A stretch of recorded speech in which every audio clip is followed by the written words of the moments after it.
நம்ம இங்க இருக்கிறது வந்து சவுத் கொரியா. அப்படியே ஒரு 10 மீட்டர் தள்ளி போனோம்னா நார்த் கொரியா பார்டரு. அவங்க சொல்லுவாங்களாம், இங்க வராதீங்க, வந்தா சுட்டுருவோம் அப்படின்னு சொல்லுவாங்களாம். இங்க வந்து வேற யாரும் போக முடியாதான், அப்படியே ஆர்மியில இருக்கிறவங்க மட்டும்தான் சைடு போக முடியுமா. ஆர்மி வந்து You went there? Yeah, For what? because Trump, bodyguard, they came here, Oh. so we can go many times. இவர் வந்து இந்த பாடி கார்ட்ஸ், இந்த இவங்க ஆர்மி இவங்க எல்லாம் வந்து டிராப் பண்றதுக்காக அங்க போய் விட்டு வந்திருக்காரு. Donald Trump. அவரோட பாடி கார்ட்ஸை வந்து டிராப் பண்றது. அதான் ட்ரம்ப். இதுதான் spot. North Korea south Korea பார்டர்ல தான் நம்ம இருக்கோம்.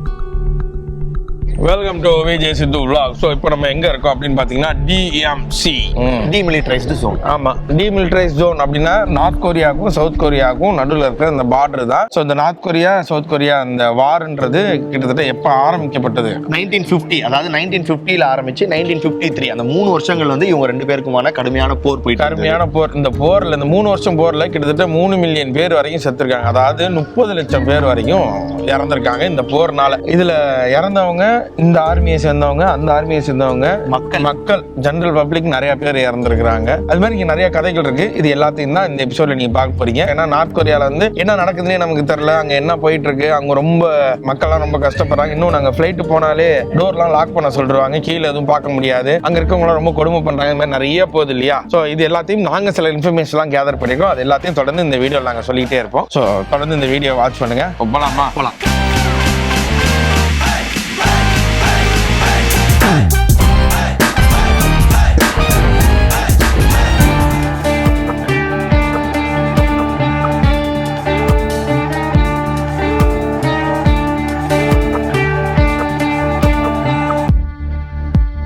இந்த டிக்கெட் எடுக்கிறது ஒரு பெரிய ப்ராசஸ். நாங்கள் இப்போ தான் டிக்கெட் எடுத்துட்டு வந்தோம். இந்த டிக்கெட் நம்ம ஏதாவது தீம் பார்க் போற மாதிரி நம்ம ஆன்லைன்லயே புக் பண்றது எதுவுமே கிடையாது. இங்க வந்து நேர்ல மட்டும்தான் வந்து நீங்க இந்த டிக்கெட்டே புக் பண்ண முடியும். ஃபர்ஸ்ட் இந்த டிக்கெட் எதுக்காக புக் பண்ணணும்ன்றத நான் சொல்லிடுறேன். இந்த ஜோனை சுத்தி நிறைய இடங்கள் இருக்கு. அதாவது டனல் மாதிரி ஒன்று இருக்கு, பார்க் ஒன்று இருக்கு, வில்லேஜ் ஒன்று இருக்கு. இது மாதிரி நிறைய அதை சுத்தி நிறைய இடங்கள் இருக்கு. இது எல்லாத்துக்கும் போகணும் அப்படின்னா நீங்க தனிப்பட்ட முறையில போக முடியாது. யாரா இருந்தாலும், நீங்க அதிபரா இருந்தா கூட போக முடியாது. அதுக்கு நீங்க என்ன பண்ணணும் அப்படின்னா, இங்க ரொம்ப குறிப்பிட்ட வெண்டார்ஸ் இருக்காங்க. அதாவது கவர்மெண்ட்டுக்கு இதுவான குறிப்பிட்ட வெண்டார்ஸ் இருக்காங்க. அவங்க மட்டும் தான் அந்த இடங்களுக்கு நம்மளை கூட்டு போவாங்க. அதுக்கு யாரா இருந்தாலும் இங்க வந்து தான் டிக்கெட் வாங்கணும். நீங்க ஆன்லைன்ல டிக்கெட் வாங்க முடியாது. நீங்க இங்க வந்து டிக்கெட் வாங்குறதுக்கு சில டைமிங் இருக்கு. அதாவது 9 to 10, 10 to 11, 11 to 12 இப்படின்னு இந்த 1 மணி நேரம் ஸ்லாட் இருக்கு. இது எங்களுக்கு ஆரம்பத்துல தெரியாது. இங்க வந்தோம்னா ஆன்லைன்ல நம்ம டிக்கெட் எடுத்துட்டு அப்படியே நம்ம பாட்டுக்கு போவோம்னு நினைச்சு நாங்க வந்தோம். அப்படி கிடையாது. மொத்தமாவே ஒரு 7 ஸ்லாட்டோ 8 ஸ்லாட்டோ இருக்கு. நீங்க காலையில ரொம்ப ஏர்லியா வந்தீங்க. நாங்க கிளம்பினதே ஏர்லி தான் நினைச்சிட்டு இருந்தோம். 8 மணிக்கு நாங்க இங்க கிளம்பணும். நாங்க தங்கி இருக்க ரூம்ல இருந்து இந்த 1.5 மணி நேரம் 1 மணி நேரம் டிராவல் பண்ணி நாங்க இங்க வந்துட்டு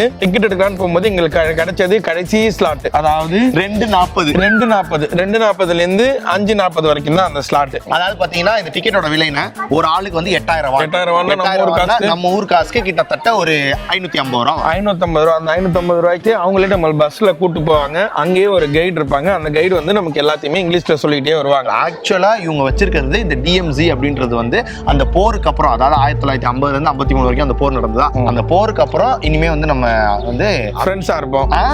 ஃப்ரெண்ட்ஸா இருப்போம்ன்றது இப்போ வரைக்கும் அவங்களுக்குள்ள சைன் பண்ணவே படல. அவங்களோட சொல்லிக்க என்னன்னா, ஆயுதங்கள் வச்சு சண்டை போடாம இருப்போம். அதாவது ஒத்தி வைப்போம், நிறுத்தல ஒத்தி வைக்கிறோம், கொஞ்ச நேரம் ஒத்தி வைக்கிறோம்.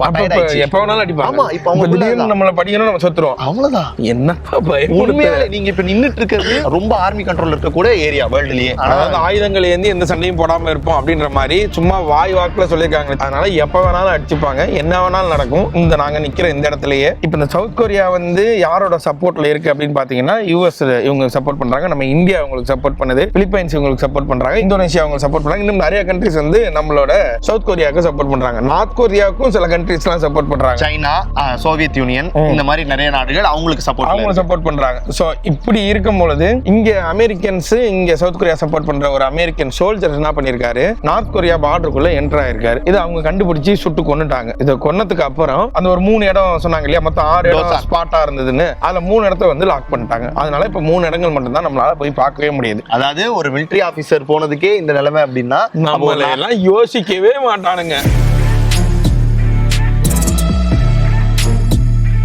நீங்க இது உள்ள வந்தீங்கன்னா பழங்காலத்துல எப்படி கொரியா எப்படி இருந்தது, ஜப்பான் எப்படி இருந்தது, சைனா எப்படி இருந்தது இப்படின்றதுக்கான ஒரு போர் நடந்ததுக்கான ஒரு சின்ன முன்னோட்டம். ஆமா, முன்னோட்டம் மாதிரி ஒண்ணு போயிட்டு இருக்கு. ப்ரொஜெக்டர் எல்லாம் வச்சு அதை காட்டிட்டு இருக்காங்க. கொரியா பத்தி உங்களுக்கு ஒரு பேசிக்கான ஐடியா. ஆமா, கொரியானா என்ன, அது ஒரு நாடு.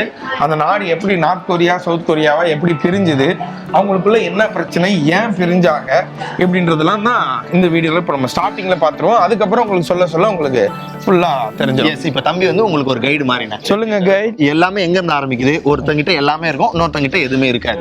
ஓகேவா? அவன் இல்லாதவனை போட்டு இன்னொன்னு அவன்கிட்ட இருக்கும், அதை புடுங்கிறதுக்காக இவன் அவனை அடிச்சு எல்லாத்தையும் புடுங்குவான். இதுதான் பேசிக் கான்செப்ட். இது உலகளாவிய ஃபர்ஸ்ட் இதுதான் வேர்ல்டு வார்க்கும் காரணமா இருந்தது. மெயினா இவங்க இந்த நார்த் கொரியா சவுத் கொரியாவா பிரியறதுக்கு காரணமா இருந்தது பாத்தீங்கன்னா, அதாவது 1910ல இப்ப ஜப்பான் வந்து என்ன பண்ணிருக்காங்க, கொரியாவை படையெடுத்து வந்து கொரியாவை தன்னுடைய கண்ட்ரோல்ல வச்சிருந்திருக்காங்க. அதாவது நம்மள பிரிட்டிஷ் பண்ணாங்கல்ல, ஒரு 200-300 வருஷம் ஆனாங்கல்ல, அந்த மாதிரி வந்து 1945 வரைக்கும், அதாவது 35 வருஷம் அந்த வேர்ல்டு வார் டைம்ல அமெரிக்கா வந்து ஜப்பானை தோக்கடிச்சிட்டாங்க. இவங்களை வந்து நீ அடிமைப்படுத்தி வச்சிருக்க, அப்படி வச்சிருக்க கூடாதுன்னு சொல்லி இவங்களுக்கு என்ன பண்றாங்க, 1945ல வார் முடியுது. அடிமையா இருந்த இந்த கொரியாவை என்ன பண்ணிடுறாங்க, நீங்க ஃப்ரீடம் கொடுத்து தனியா இருந்துருங்க. யார் அப்போ கொரியாவை வந்து ஆட்சி பண்ணிட்டு இருந்தா அப்படின்னா, கிம் ஜாங் உன்ற ஒரு தலைவர், அந்த நாட்டு ரூல்ஸ் எல்லாம் போடுவாரு.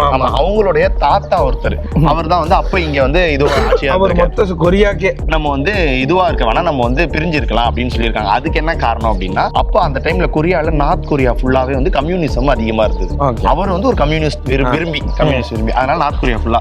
அந்த சவுத் கொரியால இன்னமும் அமெரிக்கன் ஆர்மிஸ் நிறைய இடத்துல கேம்ப் போட்டு இருக்காங்க. சவுத் கொரியன் ஆர்மிஸ்க்கு வந்து ட்ரைனிங் கொடுக்கறது அமெரிக்கன் ஆர்மிஸ் நிறைய ட்ரைனிங் கொடுக்குறாங்க. சோ அப்படி சப்போர்ட் இருக்கனால அந்த என்ன பண்ணிருக்காங்க, 1950ல வந்து இவங்களுக்குள்ள போர் ஸ்டார்ட் ஆயிருக்கு. இவங்களுக்குள்ள போர் ஸ்டார்ட் ஆகி 1953 3 வருஷம் நடந்திருக்கு. இந்த டீமிலிட்டரைஸ் ஜோன் சொல்றோம்ல, இது வந்து ஆக்சுவலா இந்த ஒரு இடம் மட்டும் கிடையாது. அதாவது அந்த லைன், அந்த ஒட்டுமொத்த கொரியாவை அந்த பிரிக்கிற இடம் அந்த 38 parallel லைன் சொல்லுவாங்க. ஒட்டுமொத்த நீளம் வந்து 250 கிலோமீட்டர் தூரம். இப்ப நம்ம வரும்போது பார்த்தோம்ல, அது ஃபுல்லா டீமிலிட்டரைஸ் ஜோன் தான். அதுல அவங்க அப்படி பிரிச்சுக்கிட்டாங்க, இவங்க அப்படி பிரிச்சுக்கிட்டாங்க. ஆக்சுவலா டீமிலிட்டரைஸ்டுன்ற வார்த்தைக்கான அர்த்தமே ஆர்மியோட இது செயலிழக்கப்பட்டதுன்னு அர்த்தம். ஆர்மி இருப்பாங்க. அப்ப கொஞ்ச நேரத்துக்கு முன்னாடி நம்மளோட டிரைவர் என்ன இருக்காரு அலி, அவர் பேசின வீடியோ, அதாவது நாங்க கார்ல வரும்போது அவர்கிட்ட கேட்டுட்டு இருந்தோம், நீங்க சவுத் கொரியா போயிருக்கீங்களா? இல்ல அதெல்லாம் ரொம்ப வருஷத்துக்கு முன்னாடியே பிரிஞ்சாச்சு. ஆனா நான் போனதுல, ஆனா எங்க அப்பா எனக்கு நிறைய கதைகள்லாம் சொல்லியிருக்காரு. ஏன்னா கொரியாவே மொத்தமாவே ஒரு சின்ன கண்ட்ரி, அதை போய் நீங்க பிரிச்சு வைக்கிறது சரியா இல்ல. Mr. Lee, you want to rejoin both North Korea and South Korea? Yeah, sure. Oh, of course, yeah. Okay. But now young generation, so, you know, maybe not. Maybe not, yeah. It is too near, right? Yeah, very near. Because Korea, you know, we are all together, you know, very small. Very small. Not like India, yeah. Only small city. They think different people, but we are family. Okay. We are, you know, one people. Okay. Same people, just same people, same talking. We understand their language. Oh, okay. They understand our language. Okay. Yeah, so same.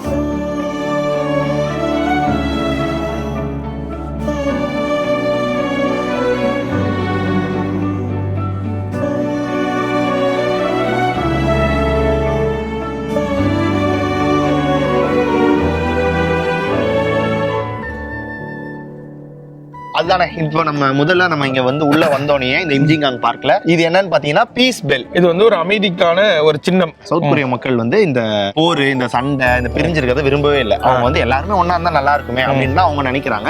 So இப்போ நம்ம இந்த south கொரியால தான் இந்த TMC இருக்கனால அவங்க என்ன பண்ணிருக்காங்க, இதை வந்து ஒரு நினைவா வச்சிருக்காங்க. இதுல வந்து ஒரு செம சுவாரஸ்யம் இருக்கு. சும்மா நினைவு மட்டும் கிடையாது, இந்த பெல்லோட ஒட்டுமொத்த வெயிட் எவ்வளவுன்னு பாத்தீங்கன்னா 21 டன் இருக்கும். இங்க வந்து ஸ்டெப்ஸ் வச்சிருப்பாங்க. அங்க அந்த ஸ்டெப்ஸும் பாத்தீங்கன்னா 21 ஸ்டெப்ஸ் இருக்கும். இது ஏன் அப்படின்னா, அதாவது இத்தனை வருஷமா 1950ல இருந்து இந்த 50-60 வருஷமா நம்ம எல்லாம் பிரிஞ்சே இருக்கோம். இந்த 21st எதை குறிக்கணும், இந்த 21st செஞ்சுரி. இந்த 21st செஞ்சுரியிலயாவது நமக்குள்ள வந்து ஒத்துமையா நம்ம எல்லாம் சேர்ந்துடணும் அப்படிங்கிறதுக்காக தான் இந்த 21st இது வச்சிருக்கோம். அதுதான் இது. ஓகே, கண்டிப்பா நம்மளும் அதை ப்ரே பண்ணிப்போம். கண்டிப்பா நடக்கும். எனக்கு தோணுது இல்ல, ஆமா, இந்த நாடு இல்ல, எல்லா நாடும் ஒத்துமையா இருந்தா ஜாலியா தான் இருக்கும், சந்தோஷமா தான் இருக்கும். வாங்க அப்படியே போவோம்.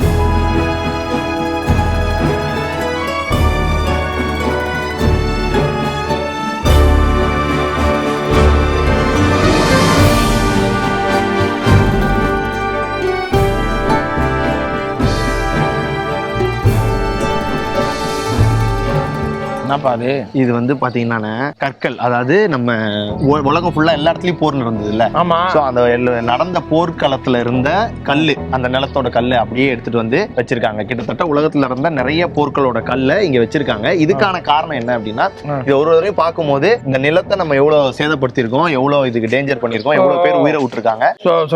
போர்லாம் நடந்துச்சுன்னா அந்த கோட்டைகள் அடிச்சு உடைக்கிறது, இது பண்றது, அதோட கல்லு. இது என்னென்ன இதுன்னு பாருங்க. இப்ப நம்பர் கொடுத்திருக்காங்கல்ல, சிப்பாய் மியூட்டினி, இந்தியா, டெல்லியில் நடந்த சிப்பாய் மியூட்டினி வார 46. அதுதான் இந்தியால நடந்த அந்த சிப்பாய் மியூட்டினி வாரோடைய கல்லு. இட்டாலியன் வார், ஸ்பெயின், ஸ்ரீலங்கன் சிவில் வார் 1981 ஸ்ரீலங்கால நடந்தது. ஆமா. பர்மீஸ் வார், மியான்மர், டென்மார்க், டேனிஷ் அடிச்சுக்கிட்டு தான் செத்துருக்காங்க இவங்க எல்லாம். Thailand, Bangkok.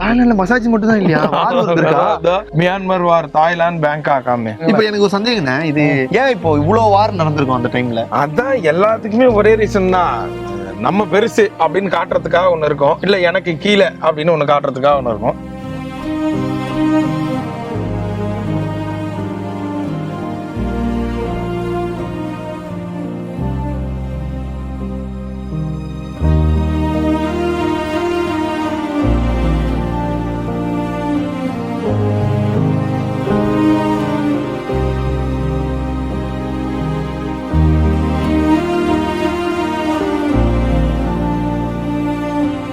இந்த ட்ராக் பாத்தீங்கன்னா முன்னாடி கொரியா மொத்தமா ஒன்னா இருக்கும் போது ட்ரெயின் ஓடிட்டு. ஆமா, சவுத் கொரியால இருந்து நார்த் கொரியா வரைக்கும் ட்ரெயின் போயிட்டு இருந்தது. அப்ப போடப்பட்ட ட்ராக் இது. இப்போ வந்து இவங்க ஏன் இதை நினைச்சிருந்தா அவங்க இதை எடுத்துருக்கலாம். ஆனா ஏன் இது வச்சிருக்காங்க அப்படின்னா, என்னைக்காவது ஒரு நாள் நாங்க திருப்பி ஒண்ணு சேருவோம், ஒண்ணு சேரும் போது இதுல எங்க ட்ரெயின் போவோம் அப்படின்றதுக்கான ஒரு ஞாபகத்தமா தான், ஒரு நம்பிக்கை. இதே மாதிரி இவனுங்க வச்சிருக்கானுங்க, அவனுங்க வச்சிருக்கானுங்களான்னு தெரியல. இது யார் உட்கார்ந்து இருக்காங்க? இது வந்து சொல்லணும்னா வந்து இது நீங்க நல்லா பாத்தீங்கன்னா தெரியும், சின்ன பசங்களுடைய கேர்ள்ஸோட ஸ்டாச்சு. இது என்னன்னா, அந்த டைம்ல ஜாப்பனீஸ் வந்து இங்க கொரியாவை ஆட்சி பண்ணிட்டு இருந்தாங்கல்ல. அப்ப என்ன பண்ணுவாங்க, இந்த ஜாப்பனீஸ்ல இருக்க ஆண்கள், ஆர்மில இருக்க ஆண்கள் இருக்காங்கல்ல, அவங்க என்ன பண்ணிருக்காங்க, இங்க இருக்க கொரியன் பெண்களை அவங்களுடைய இதுக்காக டார்ச்சர் பண்ணிருக்காங்க. நிறைய தப்பான முறையில டார்ச்சர் பண்ணிருக்காங்க. அதுல நிறைய சிறுமிகள் பாதிக்கப்பட்டாங்க, கொரியால இருக்க சிறுமிகள். ஜப்பான்காரங்க ரொம்ப மோசமானவங்க தான் போல இருக்குது இல்ல. சின்ன குழந்தைங்க மேல கை வச்சிருக்காங்கன்னா, ஆக்சுவலா இதுக்கு பக்கத்துல ஏன் சேர் போட்டிருக்காங்கன்னா, இவங்களுக்கு வந்து ஆதரவா ஒரு அண்ணனா ஒரு அப்பாவா கூட இருப்போம் அப்படின்ற மாதிரி. உட்கார்ல நான் நின்னுக்கிறேன். ஏன்னா நான் ஒரு அண்ணனா நிக்கிறேன். அப்ப நான் வந்து பாதுகாவலனா இருக்கேன். நானும் இங்க இருந்து எழுதி போட்டோம்னா நம்ம ஊருக்கு வரும், இந்தியாவுக்கு, சென்னைக்கு, கோடம்பாக்கத்துக்கு வரும். For Overseas use. வெளிநாட்டுக்கு தான். ஆமா. ஆனா நான் எழுதி போடுவோம் ஏதாவது. If you would like to receive your postcard in 1 year, please put into here. அதாவது அவ்வளவு பொறுமை இருந்ததுன்னா, ஒரு வருஷம் கழிச்சு தான் இது வரும்னு உங்களுக்கு ஓகே பொறுமைனா போட்டுருங்க அப்படின்றாங்க. பரவாயில்ல, ஒரு வருஷம் கழிச்சு வந்தா எங்களுக்கு ஓகே தான். அதனால நாங்க இதை போட போறோம். நல்லதே நடக்கும், காத்திருப்போம். பாத்தீங்களா? ஓகே, நானும் போட போறேன். விழுந்துச்சா? விழுந்திருக்கும், கீழே விழுந்திருக்கும், அந்த சைடு வந்துடும்.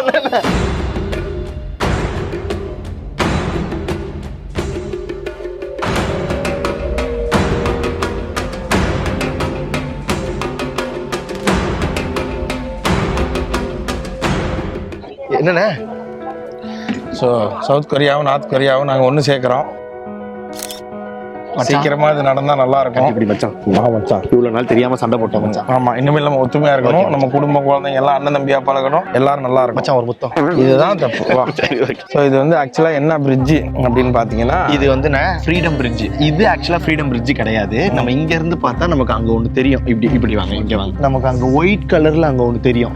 அங்க ஒண்ணு இருக்கா? ஆமா ஆமா ஆமா ஆமா. அதுதான் ஆக்சுவலா ஃப்ரீடம் பிரிட்ஜ். ஓகே. ஆனா வந்து இதை வந்து ஏன் ஃப்ரீடம் பிரிட்ஜா போட்டிருக்காங்கன்னா, அங்க நம்மளால போக முடியாது. நம்மளாலன்னா இங்க அதுதான் அந்த நார்த் கொரியன் சைடுல வந்துருவாங்க. சோ அதனால அங்க நார்த் கொரியன் தானே சொன்னாங்க. அதான், அதாவது அது அவங்க கண்ட்ரியே, இது அவங்க பார்டர். அதான் அதனாலதான் அங்க தடை போட்டிருக்காங்க பாருங்க. அதுக்கப்புறம் அந்த இதுல போகவே முடியாது. இது வந்து என்ன பண்ணிட்டாங்க, மக்கள் இதை பார்க்கணுன்றதுக்காக இங்க இவங்க எல்லாம் கட்டின பிரிட்ஜ் தான் இது. சோ இதையும் இவங்க என்ன பண்றாங்க, ஃப்ரீடம் பிரிட்ஜ் தான் சொல்றாங்க. இந்த டைம்ல 1950 to 53ல வார் முடிஞ்சிச்சா, முடிஞ்ச பிறகு என்ன பண்ணிட்டாங்க, நார்த் கொரியால இருக்க சில பேர் சவுத் கொரியால மாட்டிட்டாங்க, சவுத் கொரியால இருக்க சில பேர் நார்த் கொரியால மாட்டிட்டாங்க. மாட்டவங்க நிறைய பேர். சில பேர் வந்து குழந்தைங்க எங்க இருக்காங்க, அம்மா அப்பா இங்க இருந்தாங்க, தாத்தா பாட்டி வயசானவங்க அங்க இருந்தாங்க, சில பேர் ஒய்ஃப் அங்க இருப்பாங்க, ஹஸ்பண்ட் இங்க இருப்பாங்க, இப்படி எல்லாம் நிறைய அது பின்னாடி நிறைய கதைகள் இருக்கு. அப்ப அந்த மாதிரி நிறைய பேர் அங்க இங்க மாட்டிட்டாங்களா. அப்ப வந்து அவங்க வந்து ஒரு டைம் கொடுத்தாங்களாம். இந்த 1950 வார் முடிஞ்ச உடனே கொஞ்சம் டைம் நாங்க தரோம், யாராவது அங்க இருந்து இங்க போறீங்க, இங்க இருந்து அங்க போறீங்கன்னா நீங்க இப்ப போய்க்கோங்க அப்படின்னு சொன்னாங்களா. அப்போ அந்த சைட்ல இருந்து நிறைய பேர் இங்க வந்தாங்க, இந்த சைட்ல இருந்தும் போனாங்க. அங்க இருந்து வந்ததுல ஒரு சோல்ஜர் ஒருத்தர் என்ன பண்ணாரா, இந்த வழியா வரும்போது தான் அவர் ரொம்ப மனசு விட்டு ஐ எம் ஃப்ரீ நவ் அப்படின்னு அவரு ரொம்ப இதுவா கத்துனாரா. அப்ப அவரு கத்துறனால அது அவர் ஃப்ரீ அப்படின்ற இதுல இருந்து தான் இந்த ஃப்ரீடம் இந்த பிரிட்ஜ் வந்தது. சோ இது நிறைய பேருக்கு ஃப்ரீடம் கொடுக்கறதுக்கான ஒரு பிரிட்ஜா இது இருந்திருக்கிறதுனால இது பேரு ஃப்ரீடம் பிரிட்ஜ்னு வச்சிருக்காங்க. ஆனா இதுக்கு பின்னாடி வந்து இன்னும் சில மேட்டர் சொல்லணும் அப்படின்னா, இந்த ஃப்ரீடம் பிரிட்ஜ் வந்து அங்க இருந்து நிறைய பேர் வராங்கன்னு சொன்னோம்ல, இங்க இருந்து நிறைய பேர் அங்க போகவே இல்லையா நார்த் கொரியாக்கு. ஊருக்கு போங்கடா இங்கே இருந்துக்கிறோம், எங்களுக்கு நல்லா இருக்கு. ஏன்னா அங்க வந்து அதான் ரொம்ப இந்த கண்ட்ரோல் நிறைய அதிகமா இருக்கு, அங்க நிறைய ரெஸ்ட்ரிக்ஷன்ஸ் இருக்கு. இப்போ நம்ம பார்க்கும்போது கிட்டத்தட்ட ஒரு 3000க்கும் மேற்பட்ட நார்த் கொரியன்ஸ் இன்னமும் இங்க வாழ்ந்துட்டு இருக்கிறதா ஒரு கணிப்புல சொல்றாங்க.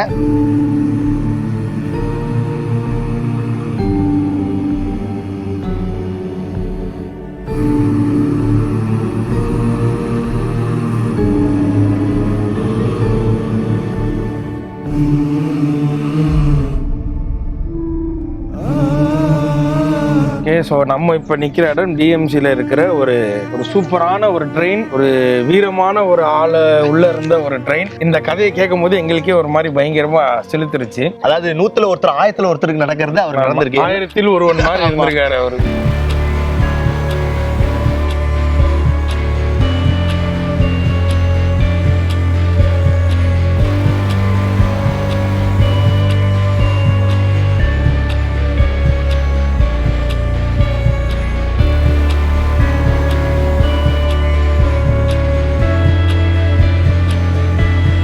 ட்ரெயின் வந்து என்னன்னா, அந்த டைம்ல நம்ம சொல்லியிருந்தோம்ல, சவுத் கொரியா வந்து யூஎஸோட சப்போர்ட், நார்த் கொரியா வந்து சைனாவோட சப்போர்ட். இப்போ வார் நடந்துட்டு இருக்கு 1950ல இருந்து 1953 வரைக்கும் வார் நடந்துட்டு இருக்கு. அந்த 1950வது வருஷம் 31ஆம் தேதி டிசம்பர், கிட்டத்தட்ட இன்னொரு நாள் வந்து நியூ இயர் கொண்டாடுற அன்னைக்கு மனுஷன் நியூ இயர் கொண்டாடாம அந்த ஹேங் ஜுங்கு அப்படின்ற ஒருத்தர் என்ன பண்ணிருக்காரு, அதாவது இங்க இருக்கிற ஆயுதங்கள் அவங்க மக்களுக்கு இந்த சவுத் கொரியன் ஆர்மிக்கு கொடுக்கறதுக்காக, ஆர்மி வந்து உள்ள அங்க போராடிட்டு இருக்காங்க, அவங்களுக்கு வந்து ஆயுதங்கள் கொடுக்கலாம்னு சொல்லிட்டு இந்த ட்ரெயின் எடுத்துக்கிட்டு கிளம்பி இருக்கு. உள்ள ஆயுதத்தை எடுத்து கிளம்பி போயிட்டு இருந்திருக்காரு.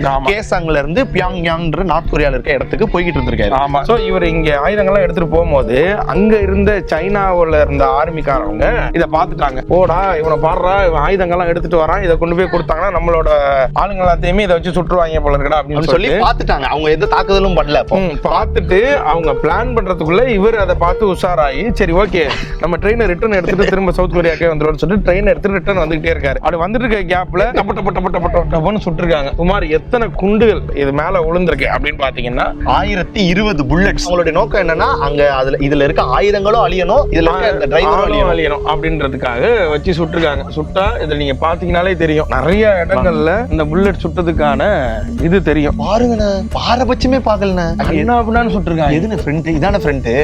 அவங்க நோக்கமே இங்க பாருங்க, இங்க எத்தனை குண்டு பாருங்க. சோ இங்க இதோட வெடிச்சா வெடிக்கட்டும் அப்படின்னு சொல்லி இதுல இருந்து போட்டிருக்காங்க. ஆனா இதுல ஒரு பெரிய ஒரு சர்ப்ரைஸ் இல்ல, இது ஒரு லக். என்ன அப்படின்னு பாத்தீங்கன்னா 1020 புல்லட் சுட்டுமே அந்த டிரைவர் சாகல.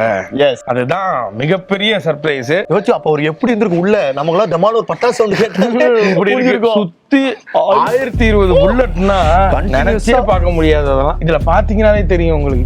அடிச்சு ஓட்ட போட்டு ஒன்னு இரும்பே ஓட்ட போட்டு உள்ள போயிடும். அப்புறம் இப்போ இந்த 2000 ஸ்டார்ட் ஆன பீரியட்ல தான் இந்த ரயில கொண்டு வந்து இங்க வச்சிருக்காங்க. இங்க வச்சு அதை ஒரு மெமரியா எல்லாரும் பாத்துட்டு போகணுன்றதுக்காக இப்படி வச்சிருக்காங்க. அவங்க 1950ல எங்க தாத்தா என்ன பண்ணிட்டு இருந்திருப்பாரு, அவ்வளவுதான் அவங்க ஆயாவை கூட்டுக்கிட்டு.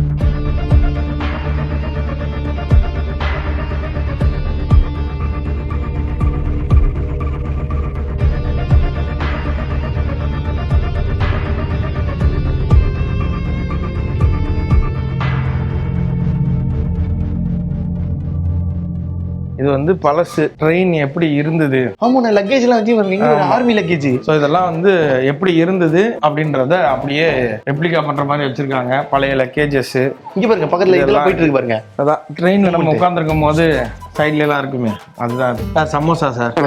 கொரியன் ட்ரெயின்ல எப்படி சார் சமோசா? நான் கேட்பேன் சார், குட்டி சமோசா. ஃபேமிலியோட வந்திருக்கேன். சரி, தள்ளி உட்காருங்களா? அங்க சீட்டே காலியா தான் சார். இல்ல சார், ஃபேமிலியோட வந்திருக்கோம், ஒய்ஃப்லாம் இருக்காங்க. என்னங்க இது, எல்லா சீட்டும் காலியா தான் இருக்கு. ஃபேமிலி நம்ம ஃபர்ஸ்ட் டைம் போறேன்னா வியூ வேணும், கொஞ்சம் ஜன்னல் சீட் கொடுத்தீங்கன்னா நல்லா இருக்கும். சரி, என்ன வாந்தி வரும், ஜன்னல் சீட்டா கொடுத்தேன். பாக்கு போட்டிருக்கேன், அடிக்கடி எச்சுத்து பாக்கு போட்டுருங்க. சீ, இப்படி ஆளுக்குள்ள சேரவே கூடாது. எல்லாம் வந்துடுறாங்க, நல்லா பாருங்க. சார். நான் பாக்கு போட்டிருக்கேன் சார். அவன் சோக்கு சார்.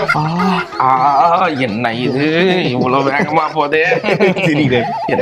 என்ன இது ஓப்பா. ஸோ அதான் ஆக்சுவலாக இங்கே வந்து இதுக்கு முன்னாடி அந்த ரயில் பாதை இருந்து இது போயிட்டு இருந்ததுல, அந்த போறப்போ இது பாம் பண்ணி இது அழிக்கப்பட்டனால இப்போ இவங்க இதை ரீகன்ஸ்ட்ரக்ட் பண்ணியிருக்காங்க. இதை பாருங்க, கீழே இருக்கு பாருங்க, கிளாஸ் போட்டு வச்சிட்டாங்கண்ணே. ஆமா, இதுதான் பழைய ட்ராக். ஆக்சுவலா இந்த பிரிட்ஜ் நல்லா தான் இருந்திருக்கு. இந்த வார் டைம்ல என்ன பண்ணிட்டாங்க, பாம் போட்டு இந்த பிரிட்ஜ் வந்து அழிஞ்சிருச்சான். இப்படி இருந்த பிரிட்ஜ் தான் இப்போ அதை எடுத்து ரீகன்ஸ்ட்ரக்ட் பண்ணிருக்காங்க. China 1572 kilometre. அதனாலதான்ப்பா நீங்க கொஞ்சம் கொஞ்சமா அப்படியே மொத்த சவுத் கொரியா முடிச்சு சைனா வாய்க்கிறோம். ஆக்சுவலாக இதுக்கு நல்ல வேலை நீங்க சொன்னீங்க பாருங்க. இதுக்கு முன்னாடி ஒன்று நீங்க நல்லா பார்த்தீங்கன்னா தெரியும், இந்த கொரியா மொத்தமா பார்க்கும்போது அது வந்து ஒரு பெனின்சுலா. 3 பக்கம் வந்து கடலால இருக்கும், ஒரு பக்கம் இதுவா இருக்கும், நிலமா இருக்கும். அதுதான் அப்படிதான் இருக்கும்.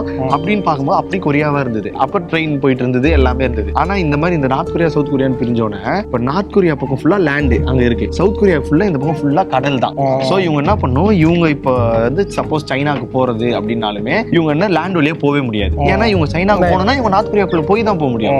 இவங்களால நார்த் கொரியாக்குள்ள போக முடியாது. அதனால இங்க சவுத் கொரியால இருக்க எல்லாருமே சைனாக்கு போனோம் அப்படின்னா ஒரே வழி ஃபிளைட் தான். சோ அதுலயே இவங்க ரொம்ப கஷ்டப்படுவாங்களாம். ஏன்னா மத்த எங்களுக்கு வந்து இவங்களுக்கு ஒரு ட்ரீமாவே இருக்கு, இங்க இருக்க சவுத் கொரியன்ஸுக்கு ஒரு நாளாவது நாங்க 2 பேரும் ஒன்னா சேர்ந்து ட்ரெயின் வழியா நாங்க நார்த் கொரியாக்குள்ள போய் நாங்க சைனாக்கு போனோம் அப்படின்றது இவங்களுடைய ஒரு ஆசைகள்ல ஒண்ணு.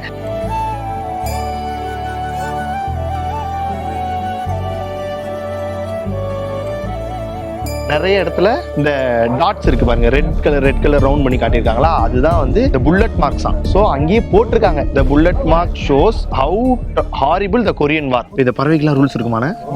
பறவை நார்த் கொரியா போகும், நார்த் கொரியா சவுத் கொரியா வரும், எங்க வேணாலும் போகும். சரி, நமக்கு மட்டும்தான் இல்ல. பாருங்க ஜம்முன்னு எவ்வளவு, அதுக்கு கொஞ்சம் கூட பயம் இல்லைன்னு. ஆனா இந்த இது நம்ம சொன்னோம்ல, ஆமா, அந்த ட்ரெயின் அது வந்து இந்த ஜாங்டான் ஸ்டேஷன்ல அதுக்கப்புறம் வந்து அங்க இருந்து எடுத்துட்டு வந்தாங்க, வந்துதான் இங்க இது பண்ணி வச்சிருக்காங்கன்னு. சோ அதை அவங்க எடுக்க போகும்போது அங்க பாத்தீங்கன்னா இந்த மாதிரி வந்து ஒரு மல்பெரி செடி அங்க வந்து பூத்திருந்துதான். இந்த மல்பெரி செடி பூத்ததை பார்த்தோன்னே ஒரு போருக்கு பின் ஒரு அமைதி அப்படின்னு சொல்லுவாங்க. இப்பதான் நடந்து அவங்களே எவ்வளவு இது கஷ்டத்துல இருந்திருப்பாங்க, எல்லாம் கஷ்டம் இருக்கு, போய் எடுக்கும் போது பார்த்த அந்த செடியை பார்த்தோன்னா அவங்களுக்கு ஒரு சின்ன ஹாப்பினஸ் இருந்துதான். இதுக்கப்புறம் எல்லாமே வந்து சுமூகமா இருக்கும், சரியாயிடும். இந்த செடி முளைச்ச மாதிரி இதுக்கப்புறம் 2 நாடுகளும் வந்து எல்லாம் ஒத்துமையா இருக்கும் அப்படின்றது அதை கேப்சர் பண்ணி தான் இங்க அது அப்படியே இதுவா வச்சிருக்காங்க. அந்த ட்ரெயின் பக்கத்துல ஒரு மல்பெரி செடி வந்து சொன்னாங்கல்ல, அந்த மரத்தையே புடிங்கிட்டு வந்து இங்க நட்டுருக்காங்க. இதுதான் அந்த மல்பெரி மரம். ஆனா இது காஞ்சி போயிருச்சுன்னு நினைக்காதீங்க, பட்டு போயோ காஞ்சி போயோ இல்ல, இந்த சீசன்ல அது இப்படி ஆயிருக்கான். இது நார்மலா வந்தோம்னா நல்ல மல்பெரி இது மரமா தான் இருக்கு அப்படின்னாங்க. அந்த மெமரிஸ்க்காக என்னன்னா அதே ட்ரெயின் தூக்கிட்டு வந்தாங்க, ஓகே மரத்தில தூக்கிட்டு வந்து சொருகிட்டு இருக்காங்க. இதெல்லாம் என்ன தெரியும், இந்த பின்னாடி எழுதி இருக்காங்களே, ரிப்பன் கட்டி விட்டுருக்க மாதிரி இருக்கு. அந்த ரிப்பன் கட்டி விட்டதெல்லாம் என்னைக்காவது ஒரு நாள், இப்ப நார்த் கொரியாவும் சவுத் கொரியாவும் 2ம் இணக்கமானதுக்கு அப்புறம் அங்க இருந்து யாராவது ஒருத்தவங்க இங்க வந்து பாக்குறதுக்கு அலோவ் பண்றாங்கன்னா இவங்க எல்லாருமே அவங்க ஒய்ஃப்காகவும் அண்ணனுக்காகவும் தம்பிக்காகவும் லெட்டர் மாதிரி எழுதி இதுல மாட்டி விட்டு போயிருக்காங்க. அவங்க வந்து இதுல எடுத்து படிக்கும் போது அந்த இது இருக்கும். இதுலயே நிறைய எல்லாம் கொரியன்ல எழுதியிருக்காங்க, இது இங்கிலீஷ்ல எழுதி இருந்ததும் 2-3 லெட்டர்ஸ் எல்லாம் இருந்தது. நாங்க போய் படிச்சும் போது அதான், அப்பா நீங்க எப்ப வருவீங்க, நாங்க உங்களுக்காக தான்ப்பா வெயிட் பண்ணிட்டு இருக்கோம் இப்படின்னு. அது எப்போ எழுதுனதோ இந்த மாதிரி இங்க நிறைய பேர் எழுதி அதே மாதிரி நிறைய விஷயங்கள் கட்டியிருக்காங்க. ஒன்னொன்னுக்குள்ளேயும் பயங்கரமான இமோஷனலா நிறைய ஃபீலிங்ஸ் இருக்கு.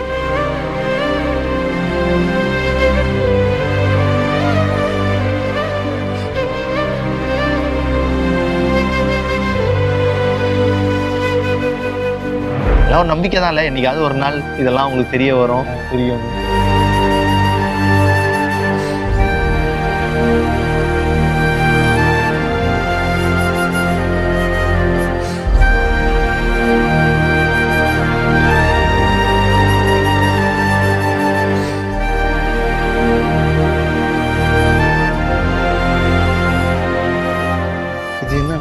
ஸோ இதுதான் இவங்க வந்து அந்த வார் டைம்ல உயிர் நீத்தாங்கல்ல, அவங்களோட மெமோரியல் மாதிரி. இந்த ஆகஸ்ட் 15 தான் இவங்களுக்கு இண்டிபெண்டன்ஸ் டே. நமக்கு எப்படி ஆகஸ்ட் 15 இண்டிபெண்டன்ஸ் டேவோ அதே மாதிரி இவங்களுக்கும் ஆகஸ்ட் 15 தான் இண்டிபெண்டன்ஸ் டே. நமக்கு முன்னாடி 2 வருஷம் முன்னாடி இவங்க வாங்கிட்டாங்க. நம்ம 47ல வாங்கினோம், இவங்க 45லயே வாங்கிட்டாங்க. ஸோ ஒவ்வொரு வருஷமும் இந்த இண்டிபெண்டன்ஸ் டேக்கு இங்க, அதாவது நிறைய பேர் மிஸ் பண்ணுவாங்களாம், அப்பா மிஸ் பண்ணுவாங்க, அண்ணனை மிஸ் பண்ணுவாங்க, குடும்பத்தை மிஸ் பண்ணுவாங்களாம். இங்க நின்று இங்க இருந்து பார்த்துட்டு ஃபீல் பண்ணிட்டு இங்க இருந்துட்டு கொஞ்ச நேரம் அப்படியே இருந்துட்டு போவாங்களாம். So, இந்த இடத்துல இருந்து நிறைய பேர் வந்து கண்ணுக்கு முன்னாடி என் ஊர் இருக்கு, இருந்தாலும் என்னோட ஊருக்கு என்னால போக முடியல அப்படின்னு சொல்லி நிறைய பேர் இங்க இருந்து ஃபீல் பண்ற மாதிரி இது பண்ற மாதிரி நிறைய போட்டோஸ்லாம் அங்க வச்சிருந்தாங்க. பார்க்கும்போதே ரொம்ப உருக்கமா ரொம்ப இதுவா கஷ்டமா இருந்தது. ஸோ இது வந்து இங்க மட்டும் இல்ல, ஸ்ரீலங்கால இருந்து நிறைய ஊருங்களுக்கு போயிருக்காங்க. ஸ்ரீலங்கா நிறைய வார் நடக்கும் போது ஆனா அவங்க எல்லாருக்குமே தான் சொந்த நாட்டை சொந்த மண்ணை அவங்க அதான் அதை எப்படி சொல்றதுன்னா, நம்ம சின்ன பிள்ளையில இருந்து நம்ம ஒரு வீட்டுல இருந்திருப்போம். அந்த வீட்டுல நம்மளோட சந்தோஷம் பார்த்திருப்பாங்க, நம்மளோட துக்கம் பார்த்திருப்பாங்க, நம்மளோட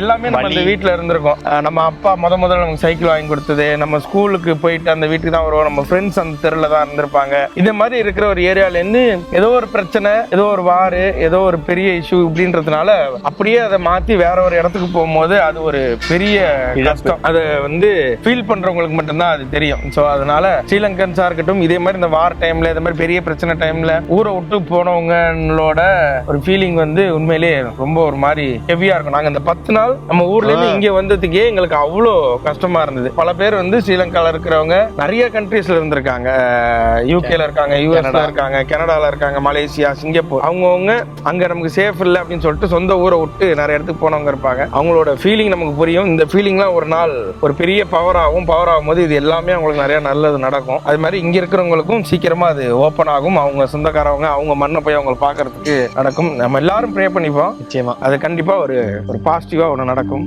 அது நடக்கும்.